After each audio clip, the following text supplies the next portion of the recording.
la paz con el ELN pasa por Venezuela. El ELN que uno conoce en una mesa de negociación no es desde luego el ELN que está en el terreno. Una agenda muy atacada y muy malinterpretada. Atacada además desde el interior del gobierno. Secuestro visto desde toda su perspectiva, eso no puede seguir siendo presentado como un tema comercial. 6 décadas de confrontación armada y una constante, el obstinado fracaso en el escenario político como un eterno déjà vu para lograr la paz con el Ejército de Liberación Nacional. En este episodio recordamos la historia de avances y reveses en esta búsqueda incesante por acabar el conflicto con esa organización subversiva, desde el primer gobierno de Álvaro Uribe Vélez en 2002 hasta el de su antítesis, el gobierno actual de Gustavo Petro Urrego. Capítulo 10. Los portazos a la paz. Segunda parte. Invocando la protección de Dios, juráis ante esta corporación que representa al pueblo de Colombia cumplir fiel y lealmente con los deberes que el cargo de presidente de la República os imponen de acuerdo con la Constitución y las leyes. Juro a Dios y prometo al pueblo cumplir fielmente la Constitución y las leyes de Colombia.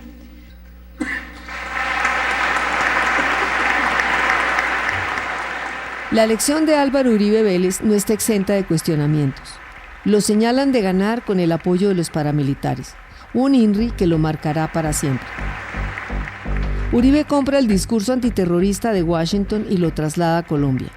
Para él no hay conflicto armado, sino amenaza terrorista. Y con atentados terroristas lo reciben las FARC el 7 de agosto de 2002.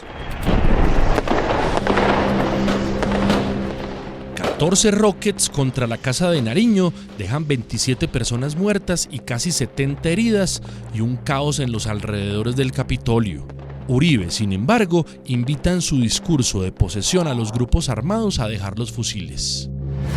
El rostro de la paz en el gobierno de la seguridad democrática es el psiquiatra Luis Carlos Restrepo. El nuevo comisionado reactiva los contactos con el ELN y entre 2003 y 2005 se llevan a cabo diálogos exploratorios en La Habana sin resultado alguno. Mientras tanto, la fuerza pública adelanta una poderosa ofensiva para debilitar a las guerrillas con su denominado Plan Patriota. La guerra contra la insurgencia se recrudece y la popularidad de Uribe sube como espuma. Con sus mayorías en el Congreso, el gobierno hace aprobar la reelección presidencial y el primer mandatario sigue de largo en la Casa de Nariño, a pesar de escándalos tan sonados como la infiltración del paramilitarismo en la principal agencia de inteligencia del Estado, el DAS.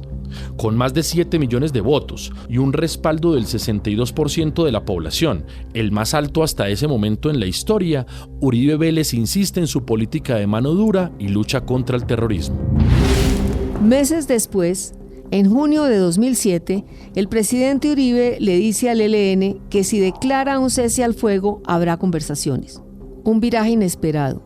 La guerrilla tiene entonces entre 2.000 y 3.000 hombres en armas y más de 548 personas secuestradas, según la Fundación País Libre.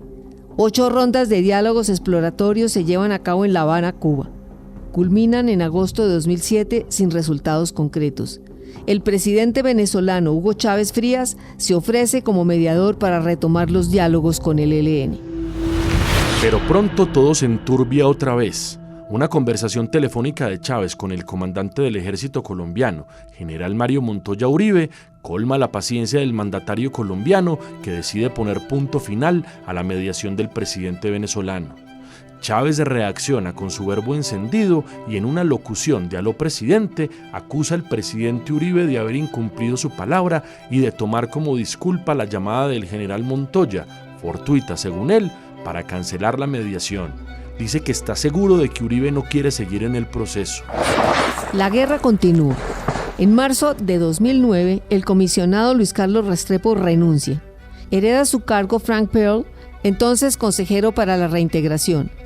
¿Qué balance hace Pearl de Restrepo, hoy prófugo de la justicia?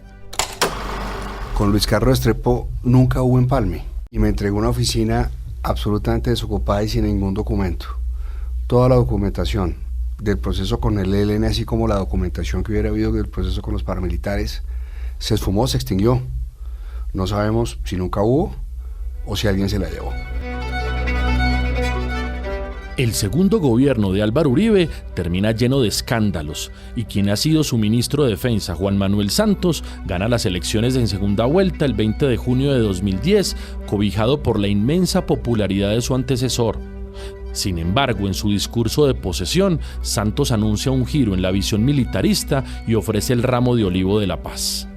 A los grupos armados ilegales que invocan razones políticas y hoy hablan otra vez de diálogo y negociación, les digo que mi gobierno estará abierto a cualquier conversación que busque la erradicación de la violencia.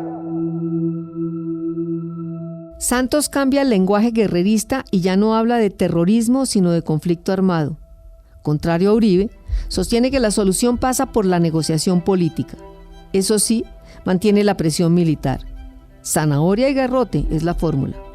La incógnita sobre cuál será el manejo de Santos a las guerrillas se despeja el 27 de agosto de 2012 con una noticia que le da la vuelta al mundo. El gobierno adelanta conversaciones secretas con las FARC. Esa misma noche el presidente Santos confirma la primicia y menciona que ha recibido también señales del ELN. Los colombianos pueden confiar plenamente en que este gobierno está obrando con prudencia, con seriedad y con firmeza. Adicionalmente, hoy el ELN ha manifestado a un medio de comunicación internacional su interés en participar en conversaciones dirigidas a poner fin a la violencia. Juan Manuel Santos sabe que para lograr acuerdos con las guerrillas necesita de Venezuela. Lo cuenta el propio Santos para este podcast. La paz con el ELN pasa por Venezuela. Comencemos con esa premisa. Como la paz con las FARC pasaba por Chávez. En cualquier guerra asimétrica se requiere el apoyo de los vecinos para solucionarlos por vía de una negociación. Por eso yo hice las paces con Chávez, que todo el mundo me criticó que cómo va a hacer las paces con él. Pues que yo necesitaba a Chávez para la paz en Colombia.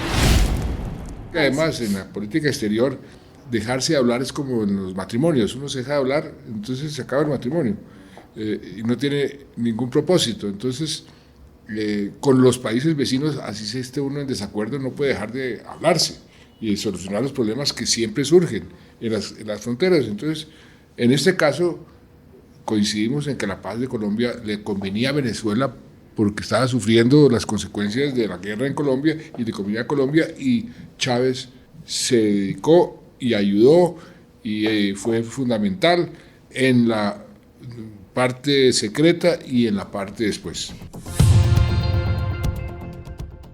Con esas movidas diplomáticas respaldadas por el Palacio de Miraflores, el proceso con las FARC avanza con claridad, pero el del ELN se va quedando rezagado.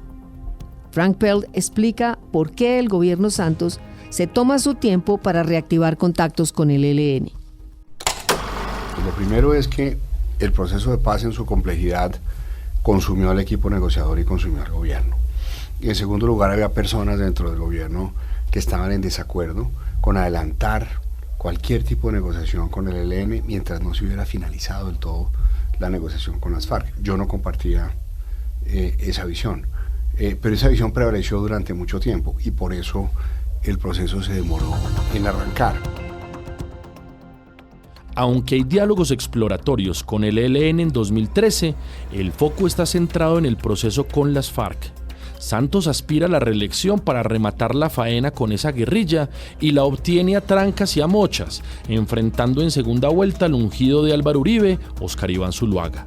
Colombia es un país dividido, pero el presidente reitera su convicción sobre la solución política tras su reelección, y esto dice en su discurso. Hace 4 años dije que la puerta del diálogo no estaba cerrada con llave. Desde ese mismo momento, nos dedicamos de manera paciente y metódica a construir un proceso de paz que fuera serio, digno, realista, eficaz. Esa es la disposición que tendrán que demostrar las FARC y también el ELN, que esperamos que pronto dé el paso definitivo. Los diálogos con las dos guerrillas se mueven por carriles distintos.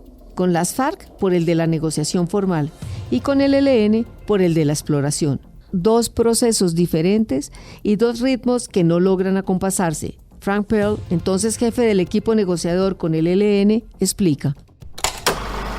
Yo nunca tuve la visión de que los procesos debían, juntarse, pero sí pensé años antes en que eventualmente podían acabar ambos antes del 2018.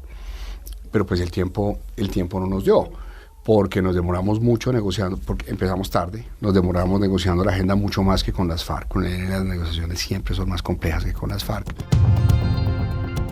Antonio García del COSE atribuye al gobierno las dificultades de la etapa exploratoria y dice que el gobierno desapareció y no volvió a la mesa, que no sabe si se trata de problemas de comunicación, pero que la responsabilidad no es de ellos. A finales de marzo de 2016, superados los principales obstáculos, Gobierno y ELN anuncian desde la Cancillería de Venezuela que van a comenzar la fase pública de las conversaciones.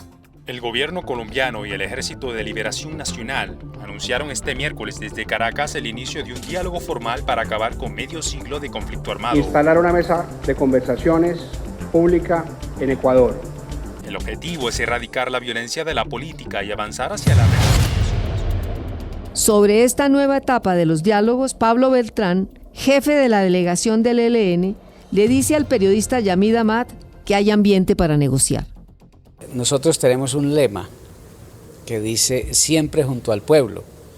Entonces, si el pueblo colombiano hoy está diciendo hagamos un esfuerzo por terminar el conflicto, nosotros estamos escuchando ese clamor. El gobierno colocó 3 condiciones. La primera, que fueran diálogos directos. La segunda, que fueran por fuera de Colombia. Y la tercera, que fueran confidenciales. 6 puntos comprende la agenda, los precisa Frank Perl.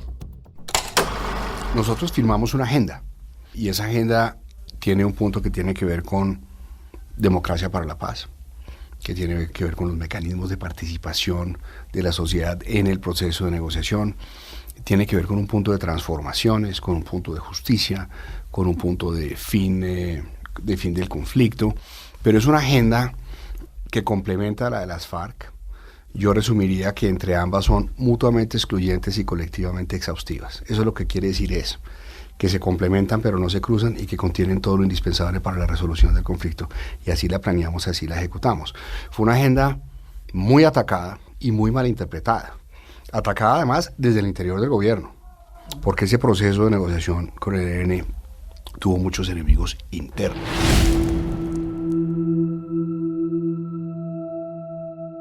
Enemigos como tienen todos los procesos de negociación, pero también líneas rojas, habla el expresidente Juan Manuel Santos.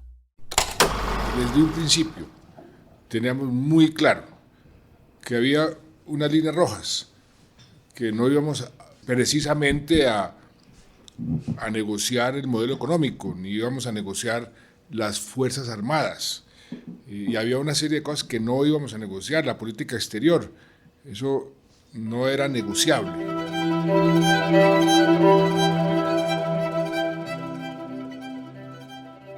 Frank Perl añade al respecto. Entonces, las líneas rojas eran: no se discuten políticas de Estado, se aprovecha la institucionalidad que hay y se complementa el acuerdo con las FARC, pero hay una cosa que era muy importante: es un proceso que respeta la identidad del ELN, que respeta la historia del ELN y que le permitiría al ELN hacer el tránsito para hacer política en la manera en que ellos entienden la política, que además casa con una necesidad de nuestra democracia, que es perfeccionar los mecanismos de participación ciudadana.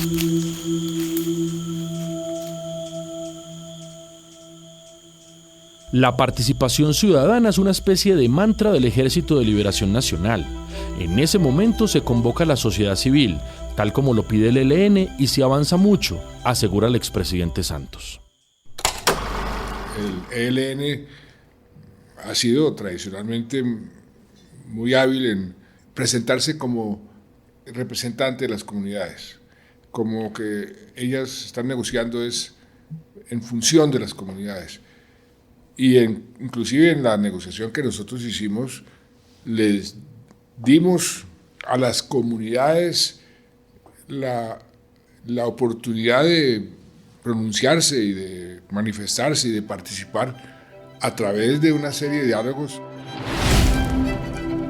Si la participación de la sociedad es para el ELN una condición sine qua non de la negociación, para el gobierno es el reconocimiento de las víctimas que esa guerrilla evade en forma cobarde y habilidosa. Antonio García, con su característico cinismo, dice en una entrevista que es un tema que deben abordar las víctimas, que el ELN no es victimario y que no puede asumir de antemano hechos no comprobados, pero que están abiertos a discutirlo. Según el Centro de Memoria Histórica, entre 1978 y 2015, el ELN registra 9.221 víctimas, la mayoría, 6.789, por el delito de secuestro. Una práctica perversa y sistemática que esa organización se niega a reconocer, un obstáculo que se atraviesa siempre en las negociaciones. Antonio García lo evidencia en la respuesta entre descarada y sofística que le da al periodista Yamid Ahmad tras el anuncio del comienzo formal de las conversaciones. El tema de las retenciones o privación de la libertad que hace la insurgencia armada no es el objetivo central de unos diálogos. El objetivo es buscar la solución política, construir la paz de Colombia. En abril de 2016 renuncia Frank Pearl, jefe de la delegación del gobierno. El proceso se congela mientras avanza el de las FARC, guerrilla que firma un acuerdo de desmovilización en septiembre de ese año. El acuerdo, sometido a plebiscito, que se pierde por escasos 60.000 votos. El presidente Santos en la lona busca salidas para revivirlo. El New York Times titula: Voto colombiano rechaza el acuerdo con el que terminaría la guerra. El Washington Post titula: Colombia rechazó acuerdo de paz. Y desde Oslo, Noruega, se acaba de pronunciar el canciller de ese país que sirvió como garante del proceso de paz con las FARC. Regresar al conflicto armado no es una posibilidad. También se pronunció la vocera de la Unión Europea. Asegura que hoy la alta representante de ese organismo estará en contacto con el presidente Juan Manuel Santos para definir el paso a seguir. Respetamos el voto de los colombianos y las decisiones que tomen de ahora en adelante.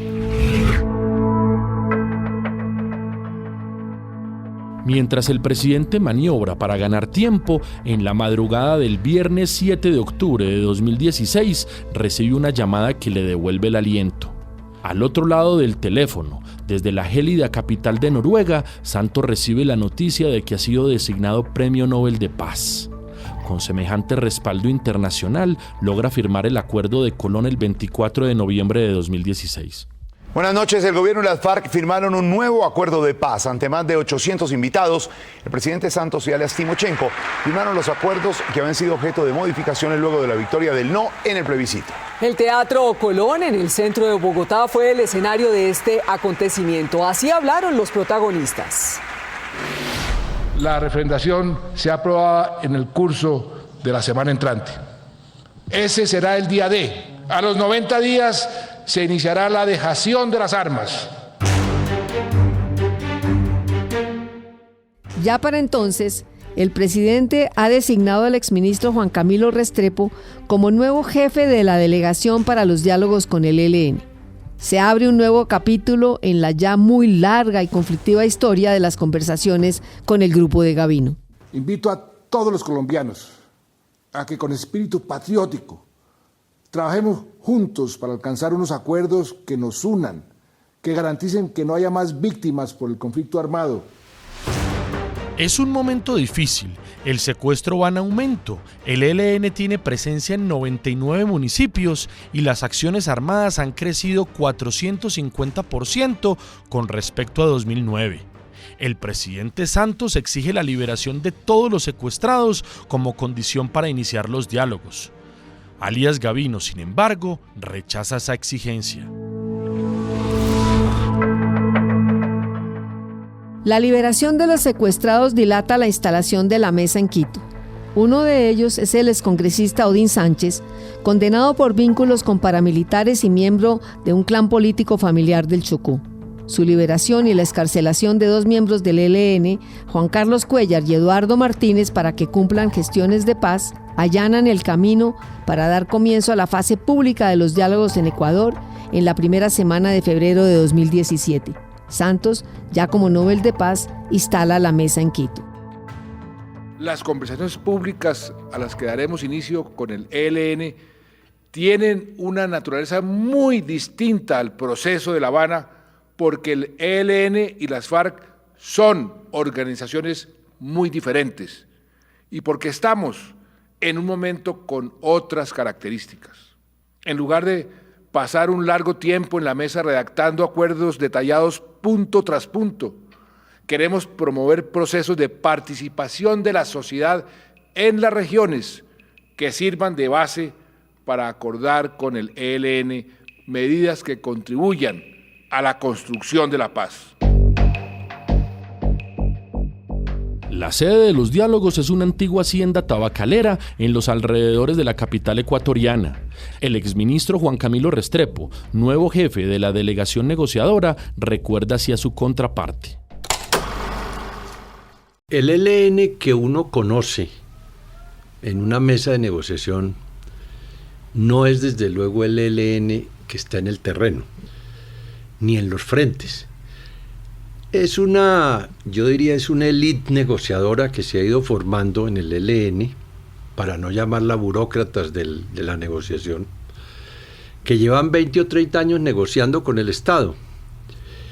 Entonces ellos tienen una manera de ser, una manera de hablar, una manera de negociar, me imagino muy diferente de la que es la vida propiamente y las actitudes de los jefes de los diversos frentes. Entonces yo conocí fue esa élite negociadora del ELN, encabezada por Pablo Beltrán.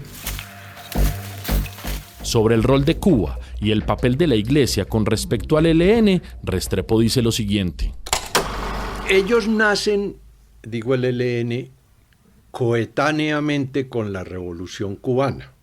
Es decir, nacen como grupo alzado en armas viendo a Castro tomándose el poder en esos años, en finales de los 50. Yo creo que ellos se han dado cuenta que eso ya no es posible, que ellos nunca podrán tomarse el poder por la fuerza como se lo tomó Castro. Sin embargo, siguen con gran empeño en sus visiones y en sus actuaciones. No les oí cosas muy encomiásticas de los cubanos durante las reuniones que tuvimos con ellos, aunque Cuba era uno de los países garantes. Uh-huh. Yo creo que ellos tienen cierta consideración con Cuba, pero no es ciertamente el sol de referencia que tiene el ELN. El ELN no tiene nadie como gran referencia, ni siquiera la Iglesia Católica. A la Iglesia Católica la respetan, la ven, les encanta hablar con los obispos, les encanta que los obispos lo visiten, pero a la hora de la verdad, el ELN no hace nada de lo que ellos decidan y no va a hacer nada porque la Iglesia, a mi modo de ver, les aconseje esto o aquello. La mesa de Quito empieza a sesionar bajo la premisa de que habrá 5 ciclos de conversaciones. No se avanza mucho en los 2 primeros, pues crece la presión para que el ELN suspenda el secuestro y pacte un cese al fuego. Negociar con el ELN entraña muchas dificultades, señala Juan Camilo Restrepo. ¿Qué es lo que dice el ELN y cómo razona? El ELN lo que dice es, mire, nosotros tenemos un control territorial en Colombia sobre ciertas áreas y territorios. Eso no es cierto, pero eso lo creen ellos. Y digo que no es cierto porque se les acerca un pelotón del ejército y salen corriendo como conejos. Pero ellos creen y dicen tener control del territorio. Y como aquí tenemos control nosotros del territorio, entonces la negociación tiene que ser de igual a igual con el Estado.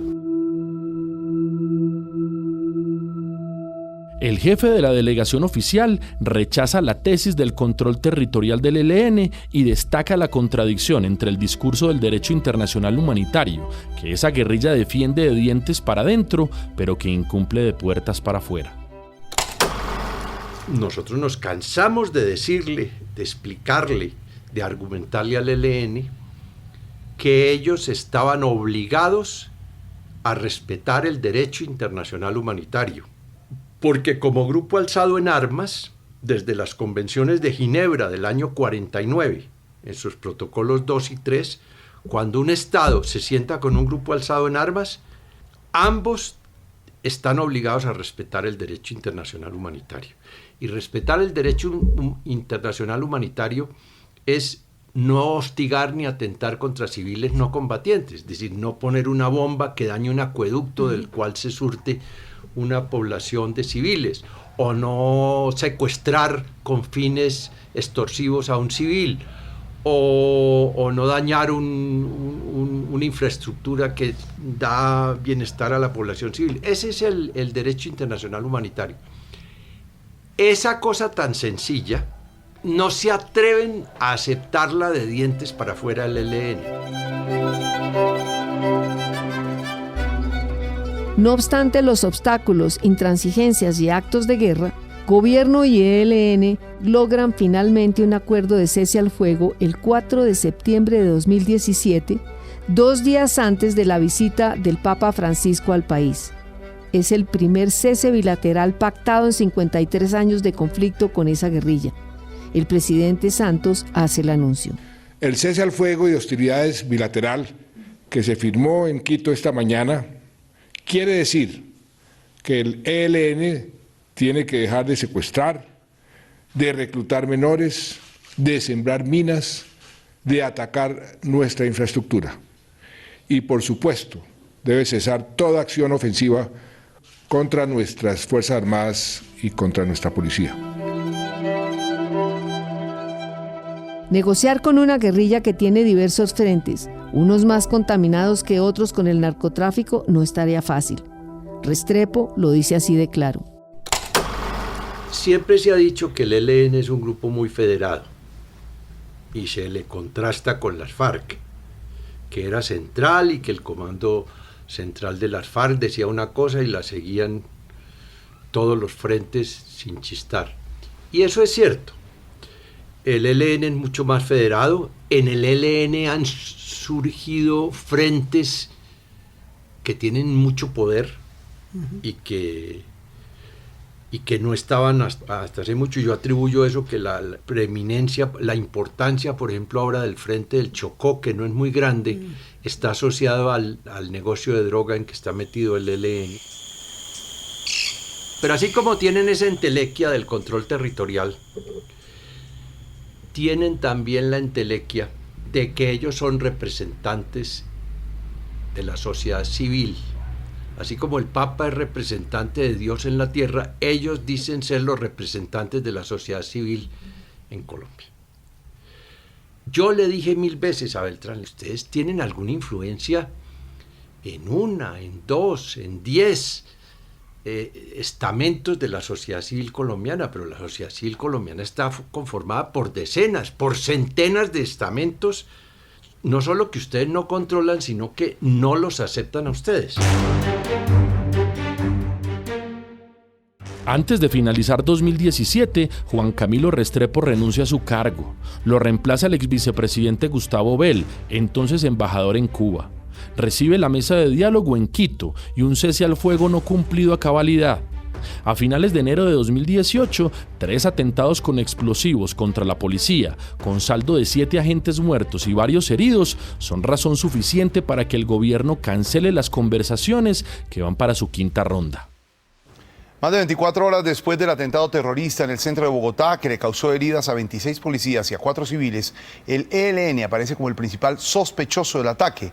Las autoridades analizan varias pistas. El comandante de la Policía Metropolitana de Bogotá, el general Huber Penilla, dijo que este ataque tiene relación con el ocurrido el pasado 28 de diciembre en la subestación de policía de Torca, en el norte de la ciudad, hecho en el que murió un uniformado y 7 más resultaron heridos. En medio de la tensión, las campañas políticas al Congreso y a la presidencia entran en la recta final. El ELN decreta un cese al fuego unilateral para los comicios de marzo. El jefe de Estado reconoce el gesto.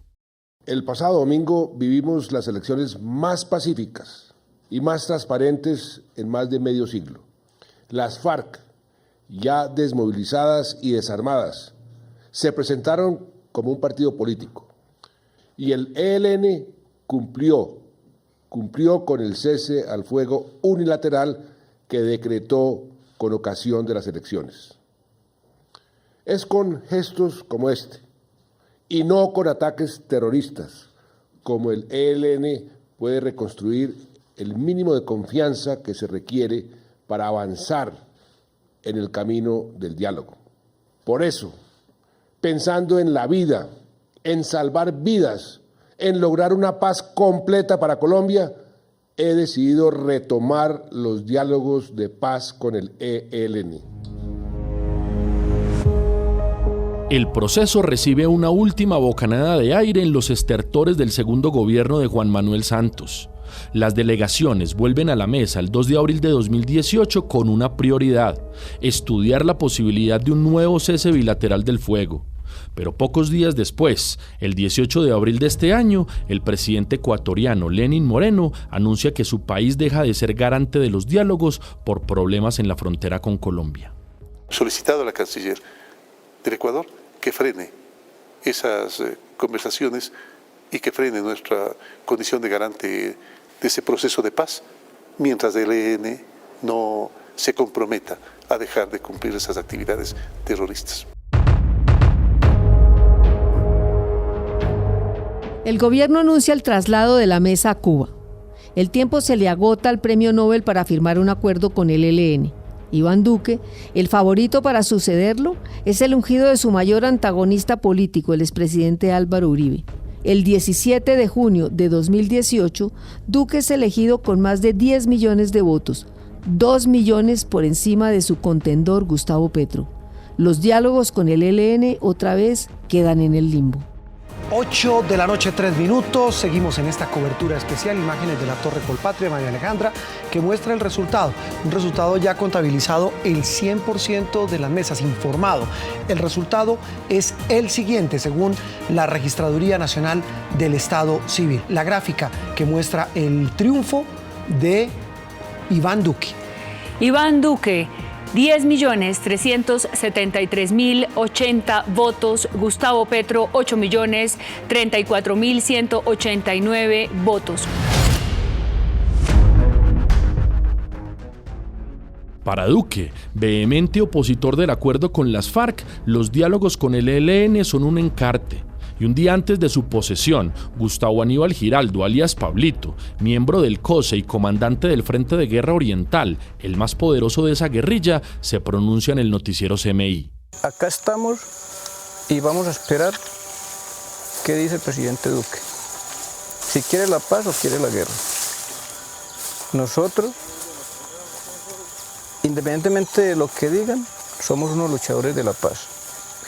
Entonces el gobierno del presidente Duque debe definir si sigue la carrera de matanza de líderes sociales, de la persecución, del encarcelamiento, o quiere una Colombia libre, democrática, con un pueblo que se merece vivir y no morir. El 7 de agosto de 2018, durante la toma de posesión, el presidente Iván Duque Márquez deja muy claro hacia dónde apunta su política de paz con el ELN. Quiero ser claro. Durante los primeros 30 días de nuestro gobierno vamos a realizar una evaluación juiciosa, prudente responsable y analítica en detalle de lo que han sido los últimos 17 meses de conversaciones que ha adelantado el gobierno saliente con el ELN. Pero quiero dejar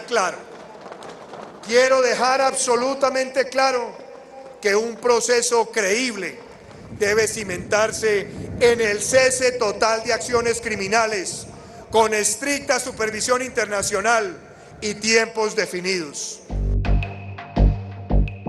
Pronto cumple su palabra. En septiembre suspende la delegación oficial y anuncia que hasta que el ELN suspenda sus acciones violentas y libere a todos los secuestrados, no designará nuevos negociadores. El gobierno asegura que en los 17 meses de diálogos, el ELN ha cometido más de 430 actos criminales, más de 100 homicidios y 33 atentados terroristas contra el oleoducto Caño Limón-Coveñas. Duque suspende a Venezuela como país garante y estas son sus razones.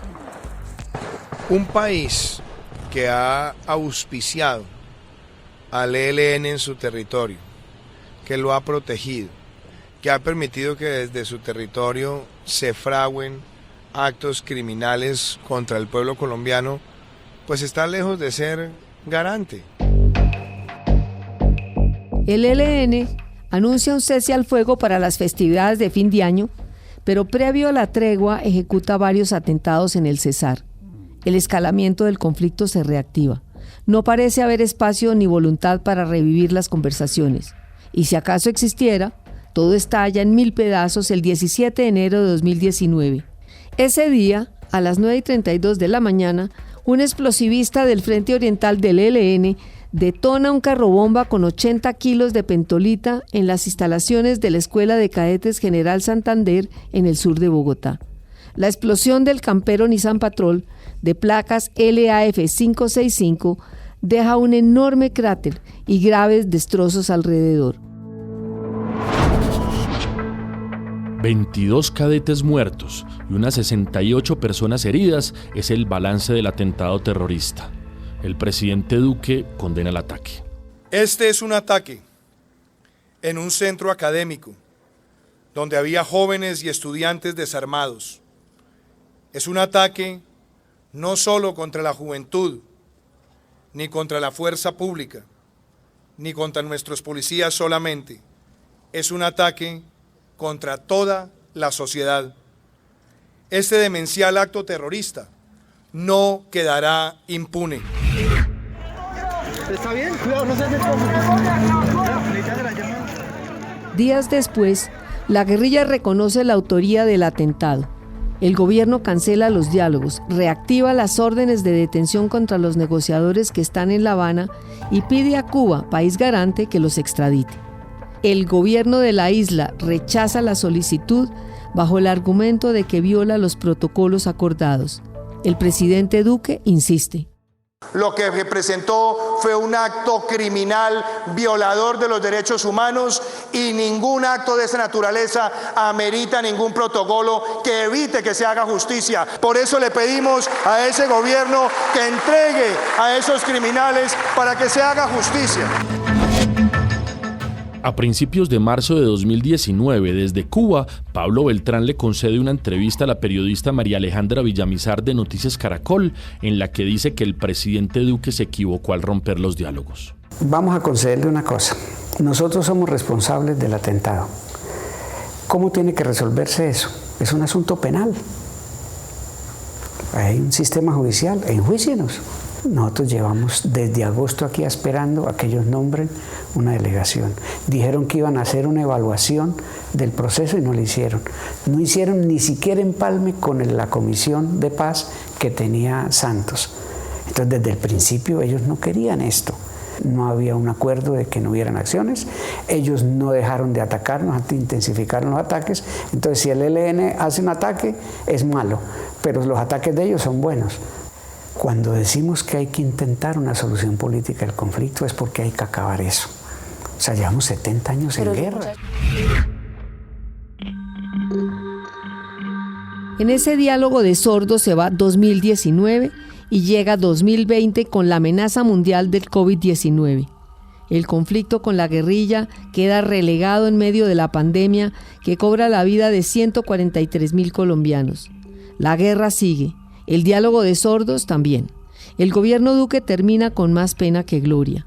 Un proyecto de reforma tributaria deriva en un estallido social que capitaliza el senador Gustavo Petro para lanzar la campaña que lo llevará a la presidencia el 19 de junio de 2022. Me llamo Gustavo Petro y quiero ser su presidente. Petro es el primer candidato de izquierda en 200 años de historia republicana que logra llegar al poder.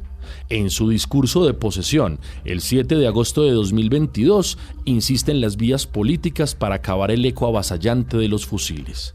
Tenemos que terminar de una vez y para siempre con 6 décadas de violencia y conflicto armado. Convocamos también a todos los armados a dejar las armas en las nebulosas del pasado, a aceptar beneficios jurídicos a cambio de la paz, a cambio de la no repetición definitiva de la violencia.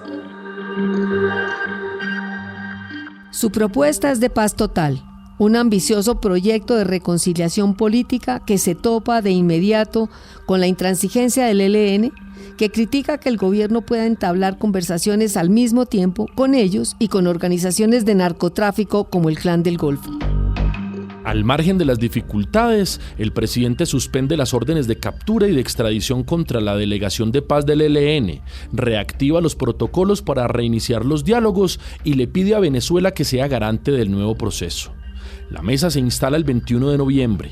El nuevo jefe negociador de Colombia, Soti Patiño, otro exguerrillero que hizo la paz con el M-19 en la década de los 90. Su contraparte, el mismo de siempre, Pablo Beltrán. Buenas tardes y mucha atención. Hay noticia de última hora en Caracas, Venezuela. Las delegaciones del gobierno del presidente Gustavo Petro y del Ejército de Liberación Nacional acaban de confirmar que se sentarán a negociar un acuerdo de paz. Angie Camacho tiene los detalles. Angie. Ana Milena, pues después de más de 4 años de que se suspendiera esta mesa de negociación, a esta hora desde Caracas, Venezuela, representantes del gobierno nacional, la Iglesia Católica, países garantes y el ELN anuncian que se reinstala la mesa de conversaciones con cada una de las delegaciones respectivas. Pero pronto empiezan los desencuentros. Casi a la medianoche del 31 de diciembre, el presidente anuncia un cese al fuego con el ELN y otros grupos armados, pero el ELN lo desmiente de inmediato. Lo último en Noticias Caracol. Lo último es la convocatoria a una reunión de emergencia por parte del gobierno al ELN tras la crisis que señaló este grupo guerrillero por la que pasa a la mesa de diálogos por la decisión unilateral del gobierno Petro del cese al fuego. Sin embargo, hace algunas horas funcionarios del gobierno Petro señalaron en varios medios que no había ninguna crisis. El ELN hizo público este comunicado en el que dice que el gobierno nacional no cumple con los acuerdos pactados, que el cese al fuego es un tema pendiente por discutir y que estas decisiones unilaterales ponen en crisis el desarrollo de la mesa. El impasse se sortea en febrero, tras el inicio de la segunda ronda de diálogos en México. Brasil acepta ser garante del proceso y se suma México, Venezuela, Cuba, Chile y Noruega. En marzo las delegaciones establecen una agenda de 6 puntos, pero regresan las tensiones. El ELN ataca una base militar en norte de Santander que deja 10 soldados muertos y 9 más heridos. Petro le pregunta directamente a la guerrilla si está utilizando los diálogos para fortalecerse. La oposición política denuncia que la fuerza pública parece maniatada para combatir a los violentos. Sobre la negociación del gobierno Petro con el ELN, el expresidente Juan Manuel Santos tiene muchos reparos. Una negociación con este tipo de grupos necesita zanahoria, pero también necesita garrote. Y aquí ha faltado garrote. El ELN está negociando hoy, está mucho más fuerte militarmente. Nosotros dejamos un ELN bastante mermado. El 25 de abril de 2023, otra controversia vuelve a ser protagonista. El comandante Antonio García declara a través de un comunicado que el ELN no hace reclutamientos y que las personas se vinculan voluntariamente. Lo desmienten la Comisión de la Verdad que registra el reclutamiento de 1.395 menores entre 1990 y 2017. Entre tanto, la Defensoría del Pueblo informa que entre 2021 y 2023 ha conocido 24 casos atribuidos al ELN. La indignación nacional es inmediata y se agrava tras unas declaraciones destempladas de Oti Patiño tras una pregunta de los periodistas en la Casa de Nariño. Dice hoy Antonio García que ellos nunca han reclutado a nadie, que todos los jóvenes que están allá con los fusiles al hombro es porque quieren, que les da muchas ganas de entrar al ELN. ¿Usted qué piensa de eso? De pronto es así, ¿no? ¿Usted sí cree? ¿Usted cree que ellos nunca han reclutado a nadie, doctor Oti Patiño? Digamos forzosamente, no sé. Para mayo de 2023, el presidente Petro pone en duda el poder de los jefes negociadores del ELN con las bases guerrilleras. Pablo Beltrán declara la mesa en pausa. Otra vez. Todos son viejos y esos se sientan en la mesa y hablan. Algunos de ustedes habrán visto eso. Pero mandan, los frentes son autónomos, son federales. Giran todos alrededor de la economía ilícita. Poco tienen que ver con el padre Camilo Torres. Las fricciones entre las partes se solucionan y el 9 de junio de 2023 se anuncia un cese al fuego que va desde agosto hasta enero de 2024. El primer mandatario declara ese día desde La Habana que en 2025 cesa la guerra con el ELN. Un cese al fuego que sigue con una promesa. El 25 de mayo, en mayo del 2025, cesa definitivamente la guerra de décadas entre el ELN y el Estado de Colombia. Soñar no cuesta nada, pero antes que los sueños llegan las pesadillas. El 28 de octubre de 2023 es secuestrado en su pueblo en Barrancas, en La Guajira, Luis Manuel Díaz Jiménez, más conocido como Mane Díaz, el padre de la estrella del Liverpool y delantero de la Selección Colombia de fútbol, Luis Díaz. Durante 12 días, el ELN lo mantiene en cautiverio en la serranía del Perijá. Gracias a la presión internacional, la mediación de la Iglesia y la ONU y la exigencia del gobierno a la guerrilla, finalmente es liberado en un paraje montañoso de La Guajira. Lo último en Noticias Caracol. Mucha atención, ya se produjeron las primeras declaraciones de Luis Manuel Díaz en libertad. Esto fue lo que dijo el profe Mani. Quiero que todos darle gracias a Dios por esta segunda oportunidad de regreso a casa y agradecerle a todo el pueblo barranquero, a La Guajira y a Colombia. La práctica indiscriminada del secuestro constituye nuevamente el foco de las críticas al proceso de paz. La respuesta del ELN, que raya en el cinismo, es que sus ejércitos necesitan financiarse de alguna manera porque son una guerrilla pobre y condiciona la suspensión del secuestro a que les entreguen recursos para sostenerse.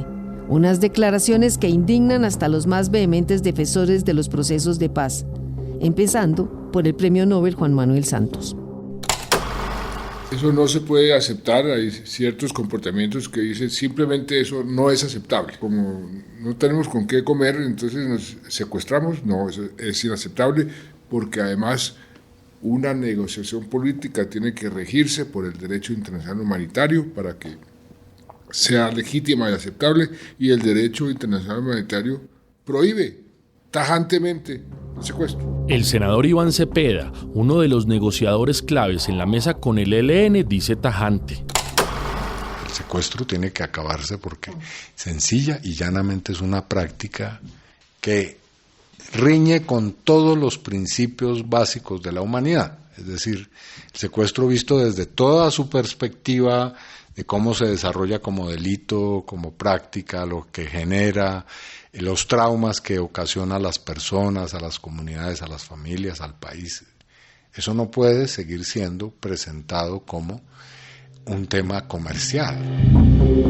El 17 de diciembre de 2023, como resultado del quinto ciclo de diálogos y tras la presión internacional para abolir el secuestro como método de financiación de la guerra, el ELN se compromete a suspender esta práctica. Y el 29 de febrero de 2024 anuncia que ha liberado a todos los rehenes en su poder. John Jairo Jiménez, líder social liberado el pasado 23 de febrero en el sur de Bolívar, fue el último secuestrado que entregó la guerrilla del ELN. Por lo menos eso se deduce luego de la revelación que hizo la jefe negociadora del gobierno Petro, Vera Grave, quien en medio de la tensión que empañó el proceso de paz con el ELN, dio a conocer que esa guerrilla ya liberó a la totalidad de los secuestrados que tenía en su poder.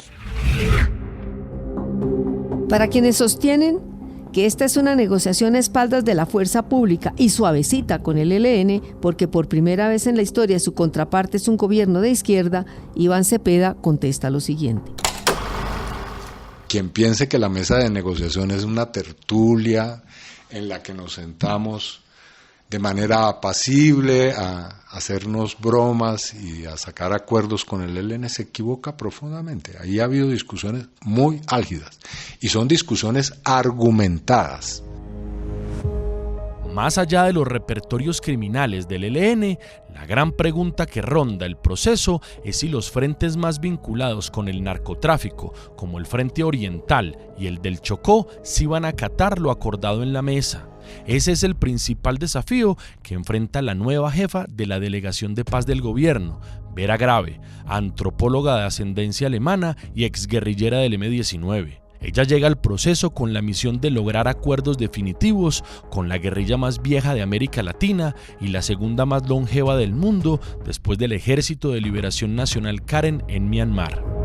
Pero el ELN estira y estira la pita y el 18 de septiembre un atentado terrorista con una volqueta cargada de explosivos contra la base militar en Puerto Jordán, Arauca, atribuido al Frente Domingo Laín, colma la paciencia del gobierno. El atentado deja 3 militares muertos y 28 heridos, y esto dice al respecto el presidente Petro.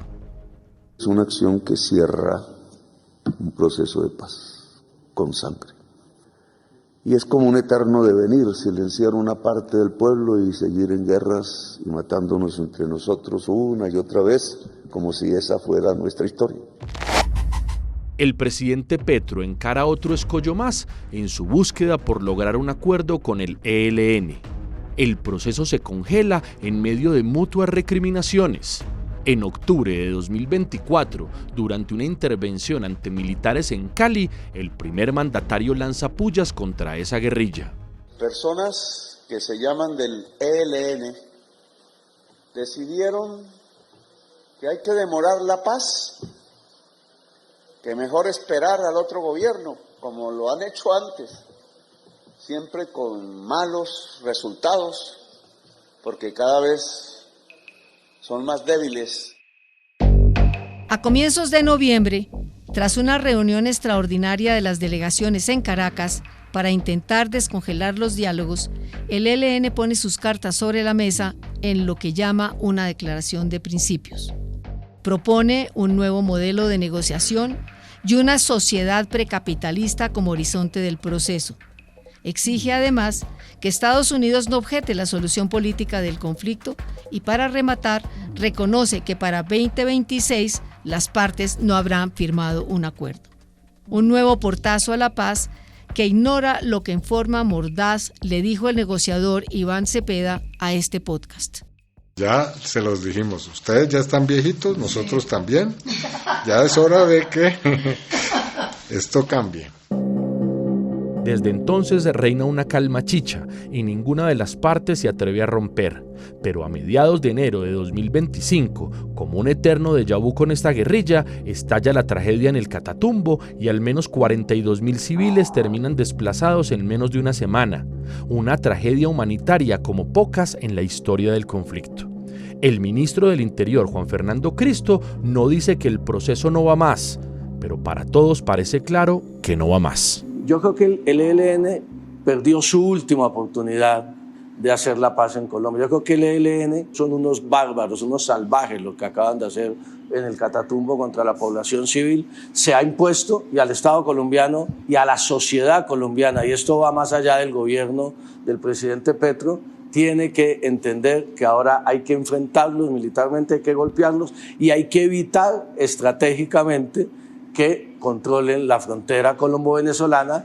Ellos unilateralmente tomaron la decisión de declarar la guerra, de romper unilateralmente toda posibilidad de negociación de paz. El presidente de la Paz Total está en una encrucijada y es difícil anticipar lo que vendrá. Por primera vez en sus 30 meses de gobierno, habla duro contra ese grupo armado. El ELN ha escogido el camino de la guerra y guerra tendrá. Nosotros le hemos propuesto a Santos, a Duque, a Petro, hagamos un trabajo de búsqueda de una solución a la fracasada guerra contra las drogas, una política alternativa. ¿Cuál ha sido la esencia, el alma del régimen en Colombia? Perseguir y exterminar al opositor. Duro decirlo, pero esa es la realidad. Tenemos que defender las comunidades, tenemos que hacer ataques. Para que esto ande, nosotros necesitamos recursos y eso no nos los van a regalar, hay que conseguirlos. No nos pongamos entonces que es que entonces antes del 7 de agosto de 2026, churin, churin, chunfly, desapareció el ELN. Vamos llegando al final de esta serie documental sobre las entrañas del ELN, pero falta escuchar a uno de sus máximos representantes. Desde Cuba, el jefe negociador Pablo Beltrán habla sobre su vida en la guerra, las perspectivas de un acuerdo con el gobierno y las realidades de su organización. Además, trata de explicar el catálogo de atrocidades en tantos años de conflicto y, aunque no evade ninguna pregunta, se nota su cancha para maniobrar ante interrogantes complejos. La entrevista con María Elvira Samper en el episodio 11.